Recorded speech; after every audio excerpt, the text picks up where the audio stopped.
जय हिंद, नमस्कार। स्वागत आप सभी का साइको क्लासेस बाय आशीष सर यूट्यूब चैनल पर। कैसे हैं आप सभी। आज की वीडियो में हम आरपीडब्ल्यूडी एक्ट 2016 के बारे में पढ़ेंगे।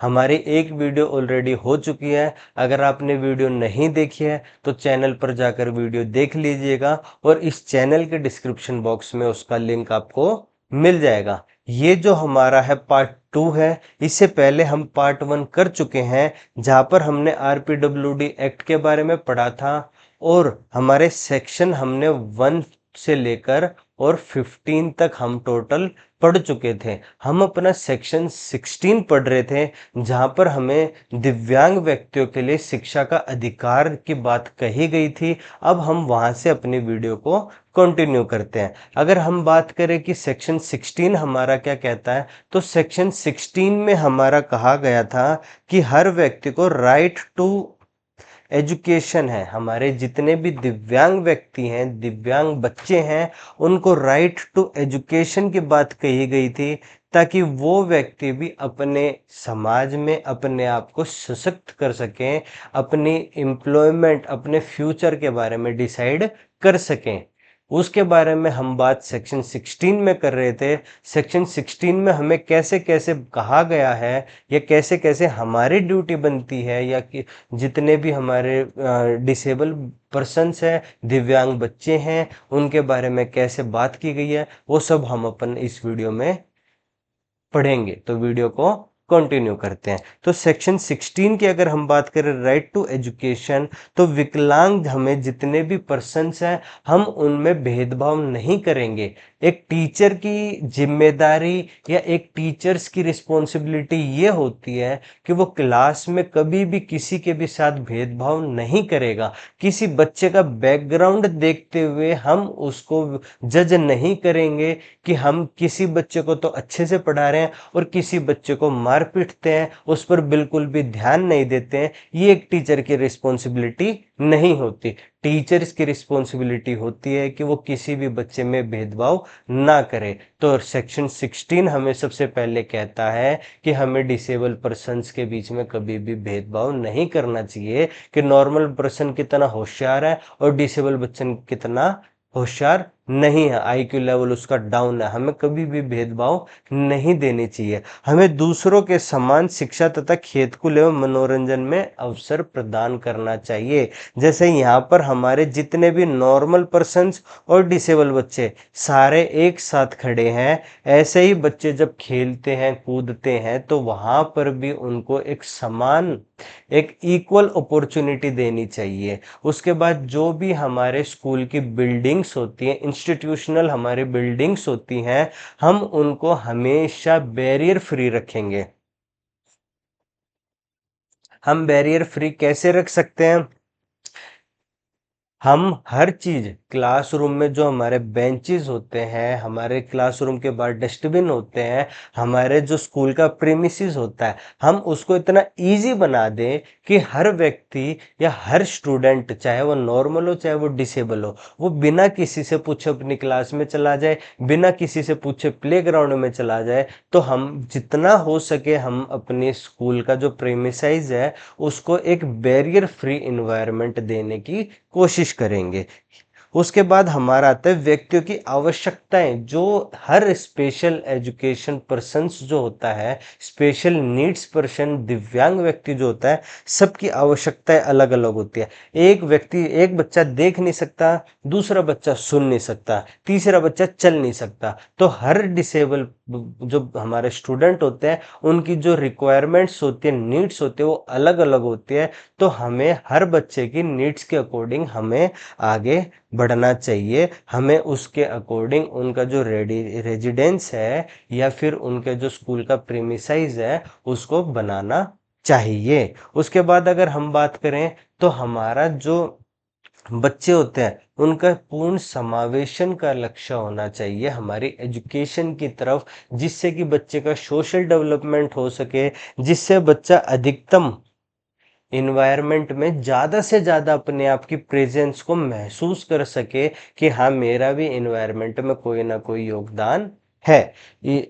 इसके बाद अगर हम बात करें सेक्शन 16 क्या कहता है, तो कहता है कि हमें ये भी सुनिश्चित करना चाहिए कि जितने भी हमारे ब्लाइंड पर्सन्स होते हैं, क्योंकि सबसे मुश्किल चल बिना आंखों से देखकर चलना होता है। अगर हम चल नहीं पाते तो हम देख करके जज कर सकते हैं कि हमें रास्ते में क्या क्या मिलेगा, लेकिन एक पर्सन जो देख नहीं सकता उसके लिए सबसे ज़्यादा मुश्किल होता है रास्ते पर चलना।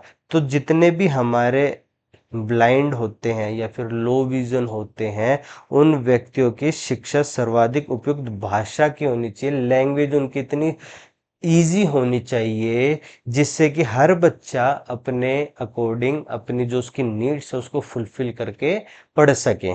उसके बाद हमारा सेक्शन 16 कहता है कि जितने भी हमारे बच्चे होते हैं जो विशिष्ट विशिष्ट यानी कि स्पेशल नीड्स वाले जितने भी हमारे बच्चे होते हैं, हमें उन सबको यथाशीघ्र पता लगाना चाहिए। हमें सबकी स्पेशल नीड्स का पता लगाना चाहिए। क्यों पता लगाना चाहिए? अब एक टीचर अपने स्टूडेंट की नीड्स के बारे में पता लगाएगा, तभी वो उसकी नीड्स को फुलफिल कर पाएगा। ठीक है, यहाँ तक क्लियर है? आगे बढ़े।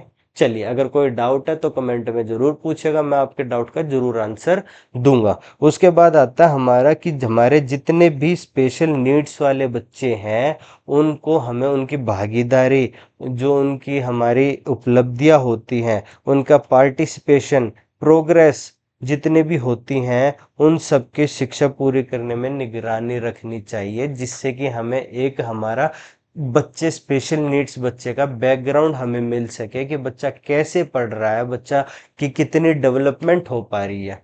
ठीक है। उसके बाद आता है विकलांग बच्चों में उच्च सहायता आवश्यकता वाले विकलांग बच्चों के परिचारकों को परिवहन सुविधा देनी चाहिए, सुविधा प्रदान करनी चाहिए, यानी कि ट्रांसपोर्टेशंस की भी हमें फैसिलिटी रखनी चाहिए, जिससे कि स्पेशल नीड्स वाले बच्चे स्कूल में आ सके, अपनी एजुकेशन को पूरा कर सकें। उसके बाद हम बात करें सेक्शन 17 की, तो सेक्शन 17 क्या कहता है? तो समावेशी शिक्षा, यानी कि सेक्शन 17 में हमारे इंक्लूसिव एजुकेशन के बारे में बात कही है। इंक्लूसिव एजुकेशन के ऊपर हमारी बात की गई है कि समावेशी शिक्षा को वास्तविकता बनाने के लिए सरकार द्वारा कदम उठाए जाएंगे, जिससे कि एक इंक्लूसिव एजुकेशन, स्पेशल एजुकेशन हमारी होती है जहाँ पर हम सिर्फ और सिर्फ स्पेशल बच्चों को पढ़ाते हैं, और इंक्लूसिव एजुकेशन हमारी होती है जहाँ पर हम स्पेशल बच्चे और नॉर्मल बच्चे दोनों एक ही लेवल पर एक साथ एक क्लासरूम में पढ़ते हैं, वो हमारी इंक्लूसिव एजुकेशन होती है। तो सेक्शन 17 कहता है कि हमारी जो भी इंक्लूसिव एजुकेशन है उस पर सरकार, गवर्नमेंट जो है वो कुछ फैसले लेगी, कुछ हमारे ऐसे कदम उठाएगी जिससे इंक्लूसिव एजुकेशन को बढ़ावा मिलेगा, समावेशी शिक्षा को बढ़ावा मिलेगा। तो हमारी क्या कहती है कि विकलांग बच्चों की पहचान हमें सबसे पहले करनी है। अगर हम पहचान करेंगे तो ही हम इंक्लूसिव एजुकेशन का हिस्सा बच्चों को दे पाएंगे। तो हमें इंक्लूसिव एजुकेशन की पहचान देनी है, उनकी विशेष आवश्यकताओं को सुनिश्चित करना है। देखिए, मैं आपको ना एक छोटी सी बात बताता हूँ। हमें जब भी कोई स्पेशल एजुकेशन पर्सन मिलता है, स्पेशल नीड वाला दिव्यांग बच्चा मिलता है, तो हम सबसे पहले क्या पता लगाते हैं? उसकी डिसेबिलिटी के बारे में। उसके बाद हम क्या पता लगाते हैं? उसकी नीड्स के बारे में। उसके बाद हम उसका बैकग्राउंड पता लगाते हैं कि बच्चा कहाँ तक पढ़ा है, बच्चा कैसे पढ़ा है। फिर उसके बाद हम क्या करते हैं? हम उसके बैकग्राउंड को एनालाइज करके एक निष्कर्ष पर पहुंचते हैं कि बच्चे ने यहाँ तक का पूरा उसका क्लियर है, अब हमें इससे आगे की एजुकेशन अपनी बढ़ानी है। तो हम क्या करते हैं? जब भी इंक्लूसिव एजुकेशन में हमने सबसे पहले बच्चों की डिसेबिलिटी का पता लगाया, उसके बाद हम उसकी नीड्स का पता लगाएंगे, उसके बाद हम क्या पता लगाएंगे? उसकी लिमिटेशंस, कि बच्चे की लिमिटेशंस कितनी है। उसके बाद हम क्या पता लगाएंगे? कि हम उसके हिस्ट्री, जो उसकी एजुकेशनल हिस्ट्री है उसके बारे में पता लगाएंगे, और लास्ट में हम इंक्लूसिव एजुकेशन के थ्रू बच्चे को एजुकेशन देंगे। ये हमारी सरकार, गवर्नमेंट कहती है। ठीक है, इंक्लूसिव एजुकेशन के बारे में जो हमारे सेक्शन 17 में कहा गया है और आरपीडब्ल्यूडी एक्ट 2016 के अंडर पर्याप्त संख्या में शैक्षिक परीक्षण संस्थान स्थापित करेंगे ताकि हर बच्चा इंक्लूसिव एजुकेशन के थ्रू पढ़े। अगर इंक्लूसिव एजुकेशन के थ्रू पढ़ेगा तो बच्चे का नॉर्मल का भी और स्पेशल का भी दोनों का जो डेवलपमेंट है वो साथ साथ होगा। शिक्षक को प्रशिक्षित करना, उन्हें रोजगार देना जिसमें सांकेतिक भाषा ब्रेल लिपि, हम ब्रेल आने वाली क्लासेस में ब्रेल भी पढ़ेंगे और सांकेतिक भाषा लैंग्वेज जो हमारी साइन लैंग्वेज होती है हम उसके बारे में भी पढ़ेंगे। हम धीरे धीरे हर चीज पढ़ेंगे, स्टेप बाय स्टेप आगे बढ़ेंगे, लेकिन एक डायरेक्ट ब्रेल पर नहीं जाएंगे। जब हम विजुअल इंपेयरमेंट का पार्ट पढ़ेंगे, जब हम ब्रेल पढ़ेंगे कि ब्रेल क्या होती है, कैसे होती है, और एक वीडियो हम पूरी लेक्चर ब्रेल के बारे में पढ़ेंगे कि ब्रेल बच्चे हम लिखते कैसे हैं, ब्रेल को पढ़ते कैसे हैं, लेकिन वो भी बहुत आगे की बात है। हम पहले अपने आरपीडब्ल्यूडी एक्ट पर ध्यान देते हैं। तो हम ब्रेल यानी कि हम स्पेशल टीचर्स को ट्रेनिंग देंगे कि बच्चों की जो नीड्स होती है, बच्चे की जो साइन लैंग्वेज, ब्रेल लिपि और हमारे जितने भी टेक्टाइल होते हैं, टीएलएम होते हैं, हम सबकी ट्रेनिंग देंगे ताकि वो आगे बच्चों को अच्छे से पढ़ा पाए। ये हमारे इंक्लूसिव एजुकेशन में कहा गया है सेक्शन 17 में। उसके बाद अगर हम बात करें तो स्कूल में जितने भी हमारे प्रोफेशनल्स होते हैं, हमारे इंक्लूसिव एजुकेशन के प्रोफेशनल्स होते हैं, हम उन्हें सारे जितने भी उनके लेवल्स होते हैं उस पे उन्हें प्रशिक्षित करेंगे। ठीक है। उसके बाद अगर हम बात करें तो स्कूल शिक्षा के सभी स्तरों पर शैक्षिक संस्थानों को सहायता प्रदान करना ही इंक्लूसिव एजुकेशन में आता है, ताकि सेंटर जब स्कूल को उनकी फैसिलिटीज प्रोवाइड करेंगे तभी स्कूल आगे बच्चों को एजुकेशन दे पाएगा।